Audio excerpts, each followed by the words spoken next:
তখন আবার আড়াই মিনিট ধাক্কা যদি আমার উপর আসে আমি ধাক্কা দেবো। আমি আবারও বলছি, আমি শেষ দিন পর্যন্ত বলবো, আমাকে আপনি ঢিল মারলে আপনাকে পাটকেল খেতেই হবে। ঢিল মেরেছো কেন, দিয়েছো কলসির কানা, তাই বলে প্রেম দেব না। আমি রুমিন ফারহান ওই পদার্থ না, নাম্বার 1। নাম্বার 2, এটা একটা ডিলিমিটেশনের আলোচনা ছিল। ডিলিমিটেশনের আলোচনায় ব্রাহ্মণবাড়িয়া 2কে আমি রিপ্রেজেন্ট করেছি। আমি নিজে আইনজীবী, সো আমার আইনজীবী হায়ার করার দরকার হয়নি।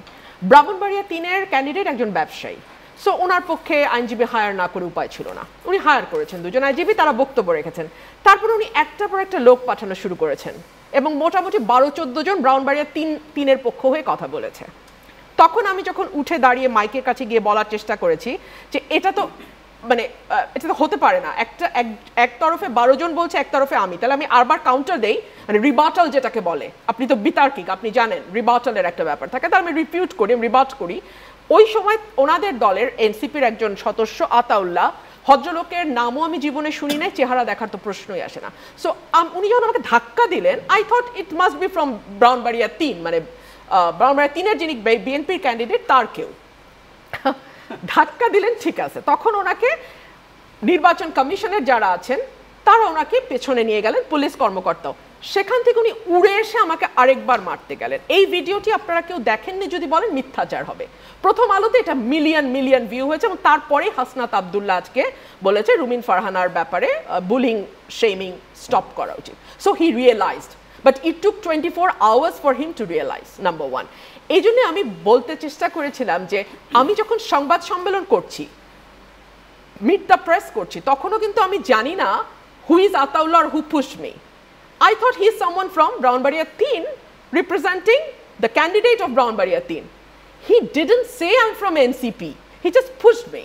So obviously I was shocked.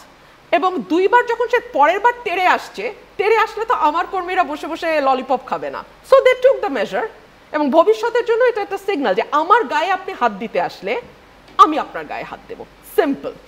আমি রাজনীতি করতে আসছি, আমি রবীন্দ্রসঙ্গীতের আসর জমাইতে আসি নাই। আর 2 হইল, দেখুন এনসিপির বয়সের একটা দোষ আছে, অস্থির। ওরা যদি এই ভিডিওটা আগে দেখতো তাহলে কিন্তু এই ভুল বুঝাবুঝি তৈরি হয় না। হাসনাত এতগুলো কথা গিয়ে কমিশনে দাঁড়ায় বলে না। আপনার কর্মী আপনাকে তার ভার্সন অফ ফ্যাক্ট বলবে, আমার কর্মী আমাকে এসে আমার ভার্সন অফ ফ্যাক্ট বলবে। কিন্তু আপনাকে তো যাচাই করতে হবে, আপনি যেহেতু লিডার, আপনাকে তো পুরো ঘটনাটা দেখে শুনে বুঝে তারপর কথা বলতে হবে। 3 হচ্ছে এনসিপি ওখানে কেন গেল? এনসিপির তো এখনো নিবন্ধন হয় নাই, তাহলে এনসিপির ওখানে কেন গেল? এনসিপি গেছে বিকজ ব্রাহ্মণবাড়িয়া 3-এর যিনি ক্যান্ডিডেট তিনি তাকে নিয়েছেন। আমি সেটা মনে প্রাণে বিশ্বাস করি তিনি তাকে নিয়েছেন, আদারওয়াইজ এনসিপির ওখানে কোনো কাজ নাই ভাই। আমি তো মাঠের পলিটিক্সটা করি, আমি তো জানি ওখানে এনসিপির অবস্থান। সো তাকে নেওয়া হয়েছে। এবং যেটা আমি দলকে বলবো সাবধান হতে, কিছু কিছু প্রার্থী তাদের ব্যক্তিগত স্বার্থ এবং ব্যক্তিগত পলিটিক্যাল হিসাব নিকাশের কারণে এই যে একটা পরিস্থিতি তৈরি হলো, এটা সুযোগ করে দেবে এনসিপি এবং জামাত বা অন্যদেরকে যে নির্বাচনের পরিবেশ নাই, এটা বলার সুযোগ করে দেবে মানুষকে।